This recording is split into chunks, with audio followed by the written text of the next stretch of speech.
Muy buenas noches para todos mis compañeros de la ficha 2293-987 de la técnica en ejecución de programas deportivos. En esta ocasión le vamos a socializar el tema planos y ejes del cuerpo humano. Mi grupo, el número 4, está conformado por Tatiana Alvarado, Sandra Sánchez, Ángel Rodríguez y quien les habla, Jair Cervantes.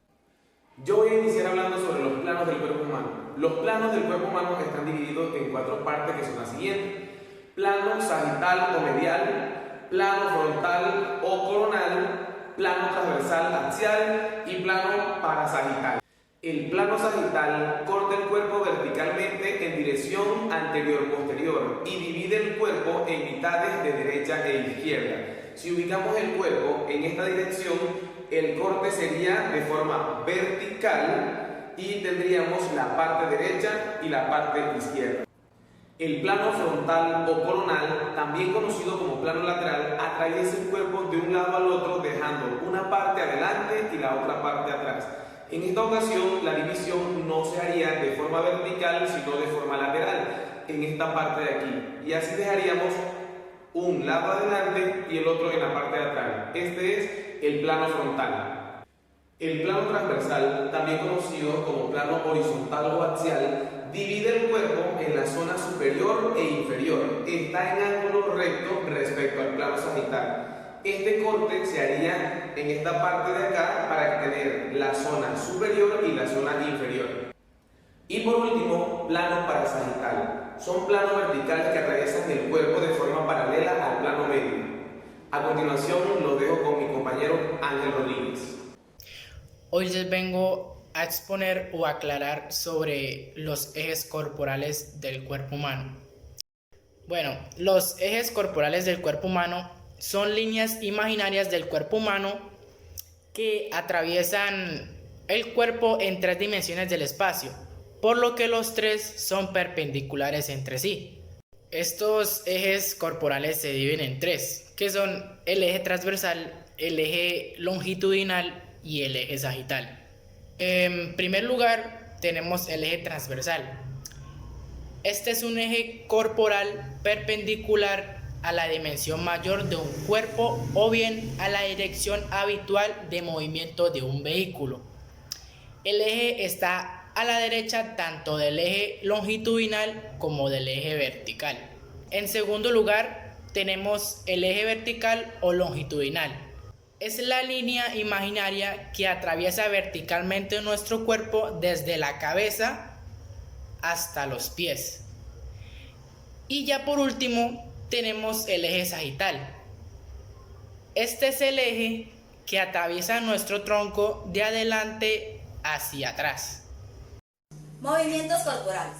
El movimiento es el desplazamiento del cuerpo o de un segmento a través del espacio, y cada uno de los movimientos depende de varios factores, como la articulación y los músculos involucrados. En el cuerpo humano podemos distinguir varias articulaciones, pero no todas son móviles o su movimiento es muy limitado. Entre las articulaciones con más movimiento encontramos el cuello, el hombro, el codo, el tronco, la muñeca, la cadera, la rodilla y el tobillo. A continuación les voy a presentar los nombres de los movimientos articulares de las principales articulaciones y los voy a ilustrar con mi propio cuerpo. Estos movimientos son flexión, extensión y lateroflexión. La flexión y la extensión se dan en las articulaciones de rodilla, codo y muñeca. La flexión es la inclinación para reducir el ángulo entre los huesos en una articulación, y estos son los movimientos: flexión de codo, flexión de rodilla y flexión de muñeca. También tenemos la flexión plantar, que es cuando los dedos de los pies están mirando hacia el suelo, y la flexión dorsal, que es cuando los dedos de los pies están mirando hacia el cielo. A partir de la postura anatómica, nuestro cuerpo puede hacer la flexión hacia adelante. La extensión. La extensión es el incremento del ángulo que se forma entre 2 segmentos corporales, y los movimientos son los siguientes: extensión de codo, extensión de rodilla y extensión de muñeca. La lateroflexión es inclinar el torso o la cabeza hacia un lado en el plano frontal y este es el movimiento. La abducción es el movimiento de un hueso alejándose de la línea media del cuerpo o de una extremidad. La abducción se da en la cadera, en el hombro y en la muñeca cuando abrimos nuestros dedos. La aducción es el movimiento de un hueso acercándose a la línea media del cuerpo de una extremidad. Y tenemos la aducción de hombro, la aducción de cadera y la aducción de dedos. La supinación es el giro de la palma de la mano hacia arriba, mirando al techo, con el codo en un ángulo de 90 grados. Esta es la posición, esta es la imagen. La pronación se refiere a la rotación del antebrazo que permite situar la mano con el dorso hacia arriba y con el codo en un ángulo de 90 grados. La elevación es el movimiento de la parte corporal hacia arriba. En estos movimientos tenemos los hombros hacia arriba y la mandíbula labial. La depresión es el movimiento de la parte corporal hacia abajo, las mandíbulas y los hombros al bajar. La inversión es el giro de la planta del pie hacia adentro, de modo que las plantas de ambos pies se miren o se toquen. Este es el movimiento. La eversión es el giro de la planta del pie hacia afuera, de modo que las plantas miren cada una al lado opuesto. Y este es el movimiento. Giramos la planta del pie hacia afuera. Les vengo a hablar sobre los movimientos de rotación interna y externa, circunducción, oposición, protracción y retracción. La rotación interna y externa es el movimiento que permite rotar una parte ósea hacia adentro, partiendo de la oposición anatómica y tomando como eje el punto articular. La rotación externa es el movimiento que permite a partir de la oposición anatómica rotar una parte, o sea, externamente, tomando como eje de rotación un punto articular. Como acá podemos ver, tenemos la rotación interna, que es cuando hacemos con el pie. La rotación externa, que es cuando tenemos movimiento del pie para arriba.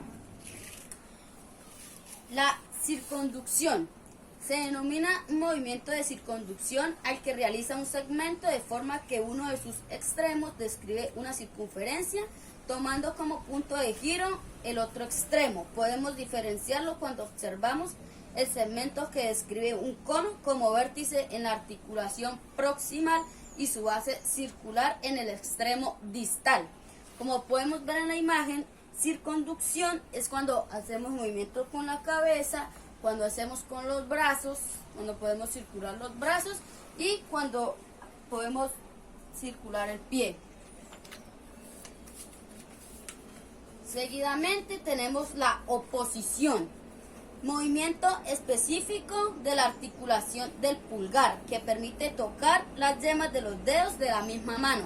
Es cuando, como podemos ver en la imagen, es cuando podemos cerrar con nuestros dedos y tocarnos las yemas de los dedos. Seguidamente tenemos la protracción. Es movimiento hacia adentro en el plano transverso. Por ejemplo, protracción de la cintura escapular, como cuando nos cargamos de espalda. Esto quiere decir, como lo podemos ver en la imagen, es cuando prácticamente hacemos un estiramiento así. Podemos estirar la parte de acá. A esto le llamamos protracción. Tenemos la retracción, que es movimiento hacia atrás en el plano transverso, como el cuadrar el cuerpo y la espalda al ponerse firme. Esto quiere decir que cuando giramos y nos estiramos hacia atrás, ahí tenemos una retracción que podemos nivelar la espalda con el cuerpo. Muchas gracias.